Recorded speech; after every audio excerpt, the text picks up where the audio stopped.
ನಮಸ್ತೆ friends, welcome back to my channel Jaya Hegde Kannada YouTube channel. ನಾನು Jaya. Friends, ನನ್ನ ಚಾನಲ್ಗೆ ನೀವು ಹೊಸದಾಗಿ ಬಂದಿದ್ರೆ ಸಬ್ಸ್ಕ್ರೈಬ್ ಮಾಡದೆ ಹೋದರೆ ಸಬ್ಸ್ಕ್ರೈಬ್ ಮಾಡಿಕೊಂಡು ಹಾಗೆ ಪಕ್ಕದಲ್ಲಿರೋ ಬೆಲ್ಲೈಕನ್ ಕ್ಲಿಕ್ ಮಾಡಿ ಆಲ್ ಅಂತ ಸೆಲೆಕ್ಟ್ ಮಾಡ್ಕೊಳ್ಳಿ. ಆಗ ನಾನು ಹಾಕುವ ಎಲ್ಲ ವಿಡಿಯೋದ ನೋಟಿಫಿಕೇಶನ್ ನಿಮಗೆ ಬರುತ್ತೆ. ಎಲ್ಲ ವಿಡಿಯೋಸನ್ನು ನೋಡ್ಬೋದು. ನಾನು ಗಾರ್ಡನ್ ಟಿಪ್ಸು ಮತ್ತು ಗಿಡಗಳನ್ನು ಹೇಗೆ ಬೆಳೆಸೋದು ಅನ್ನೋದ್ರ ಬಗ್ಗೆ ಒಂದಷ್ಟು ವಿಡಿಯೋಸನ್ನು ಮಾಡಿದ್ದೀನಿ. ನನ್ನ ಚಾನಲ್ಗೆ ಹೋದರೆ ಎಲ್ಲ ರೀತಿಯ ವಿಡಿಯೋಸ್ಗಳು ನಿಮಗೆ ಸಿಗುತ್ತೆ. ಸಬ್ಸ್ಕ್ರೈಬ್ ಮಾಡಿ, ಸಪೋರ್ಟ್ ಮಾಡಿ, ಹಾಗೆ ಲೈಕ್ ಮಾಡಿ. ಇವತ್ತಿನ ವಿಡಿಯೋ ಹೇಗಿರುತ್ತೆ ಅಂತ ನೋಡೋಣ. ಬನ್ನಿ ನೋಡ್ತಾ ಹೋಗೋಣ. ವಿಡಿಯೋ ಪೂರ್ತಿ ನೋಡಿ. ಫ್ರೆಂಡ್ಸ್, ಇವತ್ತು ನಾನು ಗಾರ್ಡನ್ ವಿಡಿಯೋ ಜೊತೆ ಬಂದಿಲ್ಲ. ನನ್ನ ಆರೋಗ್ಯ ಸರಿ ಇರಲಿಲ್ವಲ್ಲ, ಹಾಗಾಗಿ ಗಾರ್ಡನ್ ವಿಡಿಯೋನ ಅಷ್ಟೊಂದು ಮಾಡೋಕ್ಕಾಗಲಿಲ್ಲ. ಹಾಗಾಗಿ ಒಂದು ಒಳ್ಳೆಯ ಡಿಶ್ ಜೊತೆ ಬಂದಿದ್ದೀನಿ. ಇದು ಆಲೂಗಡ್ಡೆ. 2 ಆಲೂಗಡ್ಡೆ ಇದ್ದರೆ ಮನೆ ಮಂದಿ ಎಲ್ಲ ಕುತ್ಕೊಂಡು ಊಟ ಮಾಡುವಷ್ಟು ರುಚಿಯಾದ ಒಂದು ಆಲೂಗಡ್ಡೆ ಕರಿ ಅಂತ ಹೇಳ್ಬೋದು, ಗೊಜ್ಜು ಅಂತ ಹೇಳ್ಬೋದು, ಏನು ಬೇಕಾದರೂ ಕರ್ಕೋಬೋದು. ನೀವು ಒಂದು ಡಿಶನ್ನು ತೊಗೊಬಂದಿದ್ದೀನಿ. ತುಂಬ ಟೇಸ್ಟಿಯಾಗಿ ಮಾಡ್ಕೋಬೋದು. ಇದು ಒಂದಿದ್ದರೆ ಅನ್ನ ಎಲ್ಲ ಖಾಲಿಯಾಗಿಬಿಡತ್ತೆ, ಅಷ್ಟು ಟೇಸ್ಟಿಯಾಗಿರುತ್ತೆ.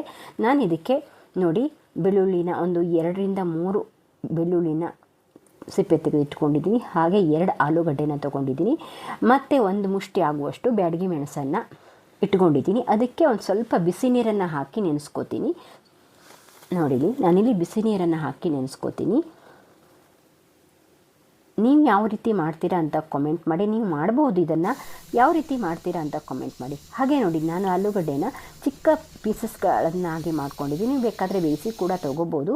ಹಾಗೆ ಆಲೂಗಡ್ಡೆಗೆ ಸ್ವಲ್ಪ ನೀರನ್ನು ಹಾಕಿ ಮತ್ತು ರುಚಿಗೆ ತಕ್ಕಷ್ಟು ಉಪ್ಪನ್ನು ಇಲ್ಲೇ ಹಾಕ್ಕೋತೀನಿ. ನಾನು ಹಾಕಿ ಚೆನ್ನಾಗಿ ಮೆತ್ತಿಗೆ ಬೇಯಿಸ್ಕೊತೀನಿ.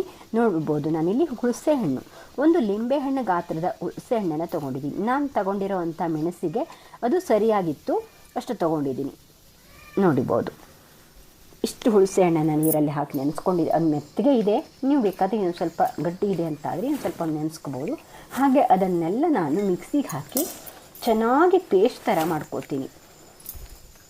ನೀವು ಇದನ್ನು ಫ್ರಿಜ್ಜಲ್ಲಾದರೆ 1 ವಾರಕ್ಕಿಂತ ಹೆಚ್ಚು ಸ್ಟೋರ್ ಮಾಡಿ ಇಟ್ಕೋಬೋದು. ಒಂದು ದಿನ ಮಾಡಿಕೊಂಡು 8 ದಿವಸ ಕೂಡ ನಾವು ಇದನ್ನು ಯೂಸ್ ಮಾಡ್ಬೋದು. ತುಂಬ ದಿನ ಬರುತ್ತೆ, ಇದು ಹಾಳಾಗಲ್ಲ. ನಾವಿಲ್ಲಿ ತೆಂಗಿನ ತುರಿ ಎಲ್ಲ ಹಾಕಲ್ವಲ್ಲ, ಹಾಗಾಗಿ ಹಾಳಾಗಲ್ಲ.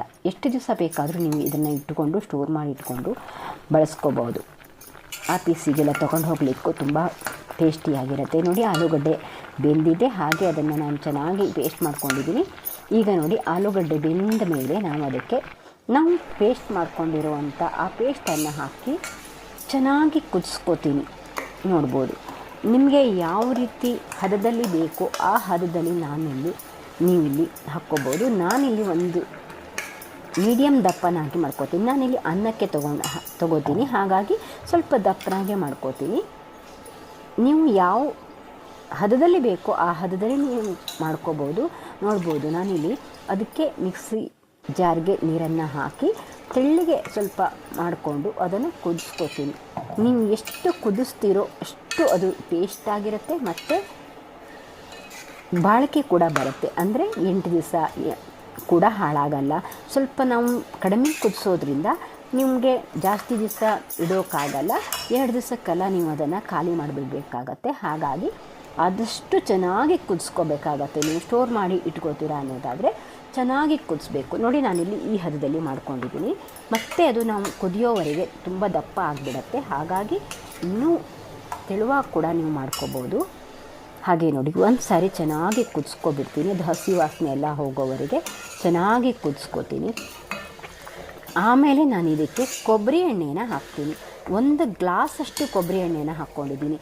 ನಾನು ಇಲ್ಲಿ ಮೊದಲೇ ಹಾಕಿಲ್ಲ ಕೊಬ್ಬರಿ ಎಣ್ಣೆನ, ಯಾಕಂದರೆ ಅದು ಕುದಿಯೋ ಬೇಕಾದರೆ ಸಿಡಿಯತ್ತೆ ಆ ಕಡೆ ಈ ಕಡೆ ಎಲ್ಲ ಅಂತ. ಈಗ ಒಂದು ಸಾರಿ ಚೆನ್ನಾಗಿ ಕುದಿಸ್ಕೊಂಡು ಆಮೇಲೆ ಕೊಬ್ಬರಿ ಎಣ್ಣೆನ ಹಾಕಿ ಮತ್ತೆ ಅದೆಲ್ಲ ಕೊಬ್ಬರಿ ಎಣ್ಣೆ ಅಂಶ ಎಲ್ಲ ಅದು ಹೀರ್ಕೊಳ್ಳೋವರೆಗೂ ನಾವು ಅದನ್ನು ಮತ್ತೆ ಕುದಿಸ್ಬೇಕಾಗತ್ತೆ. ಇದು ಎಣ್ಣೆಯಲ್ಲಿ ಎಷ್ಟು ಚೆನ್ನಾಗಿ ಕುದಿಯುತ್ತೋ ಅಷ್ಟು ಟೇಸ್ಟಾಗಿ ಬರುತ್ತೆ. ನೋಡಿ, ಈ ರೀತಿ ನಾನು 1 ಗ್ಲಾಸಷ್ಟು ಕೊಬ್ಬರಿ ಎಣ್ಣೆನ ಹಾಕ್ಕೊಂಡಿದ್ದೀನಿ. ನೀವು ಅಡುಗೆಗೆ ಯಾವ ಎಣ್ಣೆನ ಬಳಸ್ತೀರೋ ಆ ಎಣ್ಣೆನ ನೀವು ಇಲ್ಲಿ ಹಾಕ್ಕೋಬೋದು.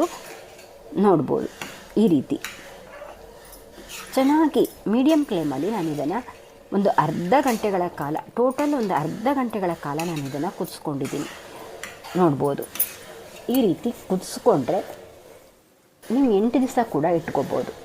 ಹಾಗೆ ನೋಡಿ ನಾನಿಲ್ಲಿ ಇದನ್ನು ಮುಚ್ಚಿಟ್ಟು ಕುದಿಸ್ಕೊಬಿಡ್ತೀನಿ. ಯಾಕಂದರೆ ಆ ಕಡೆ ಈ ಕಡೆ ಸಿಡಿಯತ್ತಲ್ಲ, ಎಣ್ಣೆ ಹಾಕಿದ ಮೇಲೆ ಆ ಕಡೆ ಈ ಕಡೆ ಎಲ್ಲ ಸಿಡಿದು ಚೆನ್ನಾಗಿ ಇರಲ್ಲ ಅದು.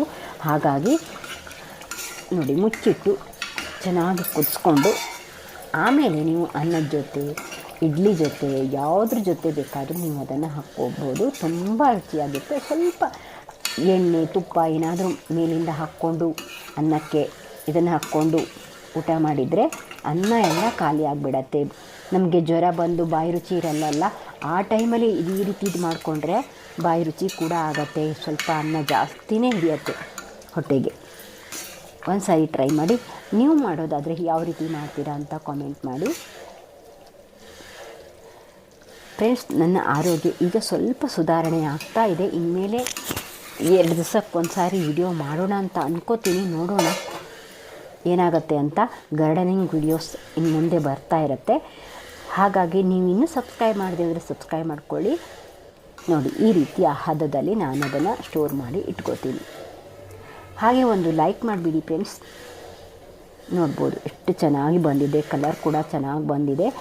ಟೇಸ್ಟ್ ಕೂಡ ಚೆನ್ನಾಗೇ ಇತ್ತು. ನಿಮಗೆ ಹೇಗೆ ಬೇಕೋ ಹಾಗೆ ನೀವು ಇದನ್ನು ಮಾಡ್ಕೊಳ್ಳಿ. Thank you.